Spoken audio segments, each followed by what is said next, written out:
ఒకసారి ఆలోచన చేయండి. ఇవాళ అదే కాదు, మా ధర్మపురి లక్ష్మీ నరసింహస్వామి మందిరాన్ని గురించి మా లక్ష్మణ్ చెప్తున్నాడు, కొండగట్టు హనుమంతుని గురించి మా సత్యం చెప్తున్నాడు, మా వేదిక మీద ఒక్కొక్కరు ఒక్కొక్క మందిరం గురించి చెప్పారు. అందుకే మిత్రులారా, నేను ఒక మాట చెప్పదలుచుకున్నా. 2027లో గోదావరి పుష్కరాలు రాబోతున్నాయి. ఈ గోదావరి పుష్కరాల కోసం ఆదిలాబాదు బాసర నుంచి ఖమ్మం జిల్లా భద్రాచలం వరకు ఎన్ని టెంపుల్స్ ఉన్నాయో, ఎన్ని గుడులు ఉన్నాయో, చిన్న కాళేశ్వరం నుంచి మొదలు పెడితే మంతంలో ఉండే టెంపుల్స్ నుంచి ప్రతి మందిరానికి పూర్తి స్థాయిలో ప్రణాళిక చేసి వీటికి అవసరమైతే 4-5 వేల కోట్ల రూపాయలు ఖర్చైనా ఈ మందిరాలన్నిటిని అభివృద్ధి చేసే బాధ్యత నేను తీసుకుంటా. చంద్రశేఖరరావు లాగా మాట ఇచ్చి మోసం చేసుడు, జీవోలు ఇచ్చి రూపాయి ఇదల్చకపోవడం లాంటి పనులు చెయ్యను. అన్నిటికీ అంచనాలను చేపిస్తా.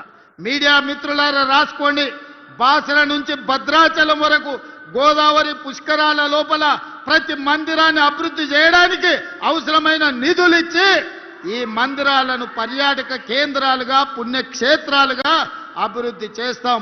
అటవీ ప్రాంతంలో ఉన్న ఎకో టూరిజంని కూడా అభివృద్ధి చేస్తాం. నిన్నగాక మన మీరు చూసారు, సమ్మక్క సారలమ్మ జాతర 100 రోజుల్లో ఎన్ని పనులు చేసినామో 2 కోట్ల మంది దర్శించుకున్నారు. ఎప్పుడైనా సమ్మక్క సారలమ్మ జాతరకు ముఖ్యమంత్రి అయినాక ఆ పెద్ద మనిషి వచ్చిందా ఒకసారి ఆలోచన చేయరు. ఇంటికి పోయి మా సురేఖమ్మ, మా సీతక్క పోయి ఆహ్వాన పత్రిక ఇచ్చింది.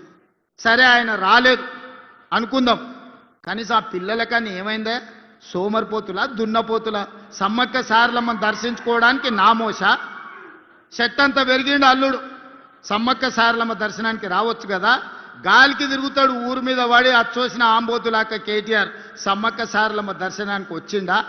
అంటే వేములవాడ రాజన్న అయినా సరే, సమ్మక్క సారలమ్మ అయినా సరే, ఇవన్నీ పేదోళ్ళ దేవుళ్ళు. పేదోళ్ళ దేవుళ్ళని దర్శనం చేసుకుంటే అదో నామోషి అనుకొని మన దగ్గరకు వస్తలేరు. అందుకే ఇవాళ పేదలు గొలుచుకునే దేవుళ్ళు ఏవైతున్నాయో పేదల కోసం ఈ దేవుళ్ళని అభివృద్ధి చేసే బాధ్యత మన ప్రభుత్వం తీసుకుంటుంది. ఎవరు ఎన్ని శాపనార్థాలు పెట్టినా పిల్లి శాపనార్థాలకు ఉట్టి తెగిపడదు. ఉట్టి మీద పాలుంటే పిల్లి కింద కూర్చొని శాపనార్థాలు పెడతాంటే ఆ ఉట్టి తెగి పడిపోను, ఆ కుండ వలిగిపోను అని. అట్లనే ఇవాళ బీఆర్ఎస్ వాళ్ళు పిల్లి శాపనార్థాలు పెడుతురు, ఈ ప్రభుత్వం పడిపోతుంది, రేవంత్ రెడ్డి అయిపోతాడని. ఎక్కడికి పోని 8 ఏళ్ళు ఉంటుంది మా ప్రభుత్వం. 8 ఏళ్ళు తెలంగాణ రాష్ట్రాన్ని దేశానికి నెంబర్ 1 రాష్ట్రంగా, దేశంలోనే అత్యధిక ఉద్యోగాలు, అత్యధిక అభివృద్ధి, అత్యధిక సంక్షేమ పథకాలు చేసి దేశంలోనే నెంబర్ 1 రాష్ట్రంగా తెలంగాణ రాష్ట్రాన్ని అభివృద్ధి చేసే బాధ్యత మేమందరం తీసుకుంటాం. అదేవిధంగా కరీంనగర్లో పెద్ద సమస్య డంప్ యార్డ్ నాకు తెలుసు. అందుకే కరీంనగర్కి ఈనాడు ఔటర్ రింగ్ రోడ్డు లేదు. హైదరాబాద్ అభివృద్ధి చెందడానికి ప్రధానమైన కారణం ఔటర్ రింగ్ రోడ్డు, అంతర్జాతీయ ఎయిర్పోర్ట్. అందుకే ఇవాళ కరీంనగర్కి ఔటర్ రింగ్ రోడ్డుతో పాటు వరంగల్ కూడా ఔటర్ రింగ్ రోడ్డు ఇచ్చి వరంగల్లో ఎయిర్పోర్టును అభివృద్ధి చేసి ఈ రెండింటిని కలుపుతాం. జంట నగరాలలాగా కరీంనగర్ను, వరంగల్ని అభివృద్ధి చేసి ఈ రెండింటి మధ్యలో ఒక పెద్ద డంపింగ్ యార్డ్ తీసుకొచ్చి అక్కడ విద్యుత్తు ఉత్పత్తి చేసి ఒక దేశానికి ఆదర్శంగా ఉండే మున్సిపల్ కార్పొరేషన్స్గా వరంగల్ అండ్ కరీంనగర్ని తీర్చిదిద్దుతాం. ఎవరు ఎన్ని అడ్డంకులు కల్పించినా, ఎన్ని రంకెలేసినా బీజేపీ వాళ్ళు సిల్లి గవ్వ తేరు. మోడీ ముందల నిలబడి అడిగే ధైర్యం నాదే? మా ఈడ బండి గుండు బాగానే మాట్లాడతారు ఈడ మైకుల ముందల, కానీ మోడీ ముందల వీళ్ళకి నిలబడి అడిగే ధైర్యం ఉందా? మోడీ నుంచి చిల్లి గవ్వ తెచ్చే ధైర్యం ఉందా?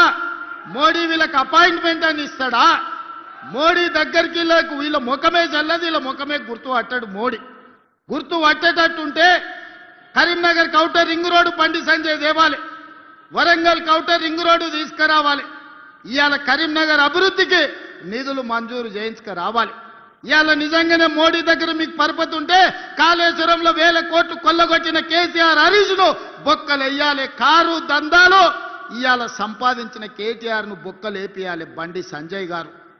మీరు ఈడుండి మా వాళ్ళని బెదిరించుడు, మా వాళ్ళ మీద రంకెలేసుడు కాదు బండి సంజయ్ గారు.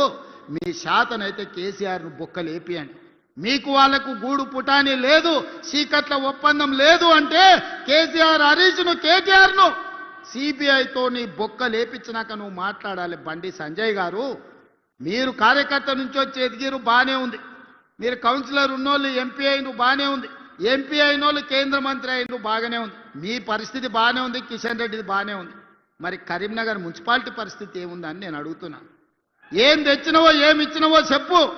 మీటింగ్ పెట్టుడు కాదు, మీ జాతీయ అధ్యక్షుని తెచ్చుడు కాదు, ఢిల్లీ నుంచి ఏం నిధులు తెచ్చినవో లెక్క చెప్పు. అది మాత్రం శాత కాదు. చేసేటోళ్ళ కాళ్ళల్లో కట్టె పెట్టురు వాళ్ళతో చేరి. గట్లాంటి తోతో ఎవడని చేరుతాడే. బయటికి మాట్లాడుతావు కానీ లోపల ఏం జరుగుతుందో నీకు తెలియదా? బండి సంజయ్ గారు, మీ నాయకత్వం కేసీఆర్ కేటీఆర్తో ఎట్లా కలిసిపోయినో మీకు తెలియదా? మీ కిషన్ రెడ్డి ఎప్పుడైనా హైదరాబాద్లకు వాళ్ళకు వ్యతిరేకంగా మాట్లాడిండా? మీ కిషన్ రెడ్డికి నోరని తెలిసే ధైర్యం ఉందా కేసీఆర్కు కేటీఆర్కు వ్యతిరేకంగా? బండి సంజయ్ గారు మీకు కనిపిస్తలేదా మీ నాయకులు ఎవరెంబడి తిరుగుతుర్రో? అందుకే మిత్రులారా, ఇవాళ తెలంగాణ రాష్ట్రాన్ని అభివృద్ధి చేసుకోవాలన్నా, తెలంగాణ రాష్ట్రంలో మున్సిపాలిటీలకు నిధులు ఇవ్వాలన్నా